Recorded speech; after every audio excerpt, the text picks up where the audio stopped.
ya ra iso no. Few moments later.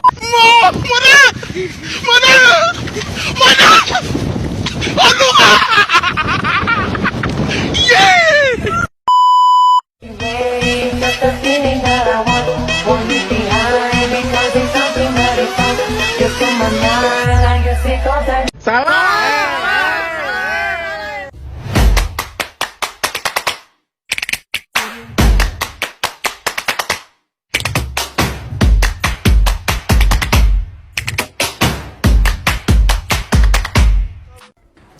Selamat pagi anak-anak, hari ini hari pertama kalian masuk sekolah. Jadi pertama-tama Bapak minta kalian memperkenalkan diri kepada teman-teman kalian di sini. Oke, kita mulai dari kamu ya. Baik, Pak. Assalamualaikum warahmatullahi wabarakatuh. Perkenalkan, nama saya Dara Sepira dengan NPM 22411181, kelas manajemen 22C. Di mata kuliah manajemen keuangan ini saya akan membawakan materi tentang manajemen keuangan internasional. Baik, yang pertama yaitu manajemen keuangan internasional, yaitu di presentasi ini ada pengertian, fungsi, kelebihan, dan kekurangan, teori dan konsep manajemen keuangan internasional, perbedaan dengan manajemen keuangan domestik. Kedua, pengertian. Manajemen keuangan internasional adalah cabang dari manajemen keuangan yang fokus pada pengelolaan keuangan perusahaan atau entitas keuangan yang terlibat dalam transaksi lintas batas. Ini mencakup pengelolaan aspek keuangan yang dipengaruhi oleh faktor internasional dan lingkungan global. Kedua, fungsi. Yang pertama yaitu ada modal internasional. Mendapatkan modal dari sumber internasional dengan tingkat bunga yang lebih rendah. Kedua, perencanaan keuangan.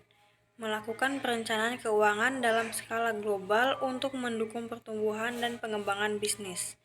Yang ketiga, manajemen risiko. Mengelola risiko yang terkait dengan fluktuasi nilai tukar mata uang, kebijakan pemerintah, dan ketidakpastian global. Ketiga, kelebihan dan kekurangan. Yang pertama yaitu kelebihan. Kelebihan yang pertama yaitu peningkatan akses ke pasar global. Kedua, peluang diversifikasi investasi. Yang ketiga, potensial keuntungan yang lebih tinggi. Selanjutnya yaitu kekurangan. Kekurangan yang pertama yaitu resiko fluktuasi nilai tukar mata uang. Yang kedua, tingkat suku bunga yang tidak stabil. Ketiga, kompleksitas peraturan dan kebijakan. Yang keempat, teori dan konsep manajemen keuangan internasional, yaitu yang pertama ada paritas daya beli. Teori yang menyatakan bahwa nilai tukar antara dua negara harus mencerminkan perbedaan dalam tingkat inflasi. Yang kedua, teori kepentingan tinggi.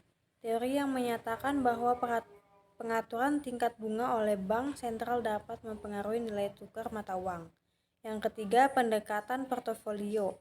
Pendekatan dalam pengelolaan portofolio internasional yang mempertimbangkan diversifikasi investasi untuk mengurangi risiko. Yang keenam, perbedaan dengan manajemen keuangan domestik. Manajemen keuangan internasional mempertimbangkan faktor seperti risiko mata uang, peraturan internasional, dan keragaman perkiraan keuangan, sementara manajemen keuangan domestik berfokus pada faktor domestik. Ketujuh, faktor yang mempengaruhi keputusan keuangan internasional. Yang pertama yaitu tingkat suku bunga. Fluktuasi suku bunga dapat mempengaruhi biaya pinjaman dan investasi internasional. Yang kedua, nilai tukar mata uang. Perubahan nilai tukar mata uang dapat mempengaruhi keuntungan dan kerugian dalam perdagangan internasional. Yang ketiga, peraturan pemerintah.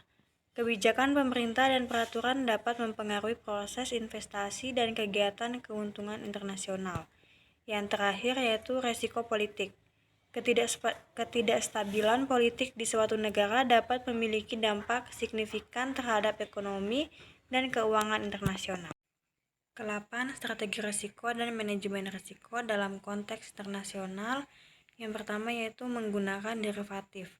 Melindungi nilai aset dari fluktuasi harga dan nilai tukar dengan menggunakan derivatif seperti opsi dan kontrak berjangka.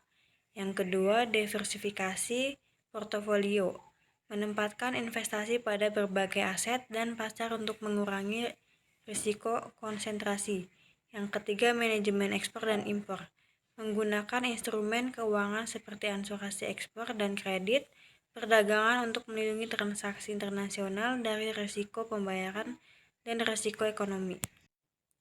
Kesembilan, manajemen keuangan multinasional. Yang pertama yaitu ada ekspansi global, mengelola keuangan perusahaan yang beroperasi di berbagai negara dengan mata uang, peraturan dan risiko berbeda. Yang kedua, pertukaran mata uang, memanfaatkan peluang perdagangan mata uang untuk meraih keuntungan dari fluktuasi nilai tukar. Yang ketiga, investasi global, menempatkan investasi dalam instrumen keuangan internasional untuk mendiversifikasikan portofolio dan meningkatkan potensi keuntungan. Yang terakhir, banking internasional, mengelola kebutuhan perbankan perusahaan yang beroperasi di berbagai negara termasuk perorangan pembayaran internasional dan manajemen likuiditas global. Ke-10, manajemen likuiditas dalam konteks global. Manajemen likuiditas global melibatkan pengelolaan arus kas dan kebutuhan dana perusahaan di berbagai negara dengan berbagai mata uang.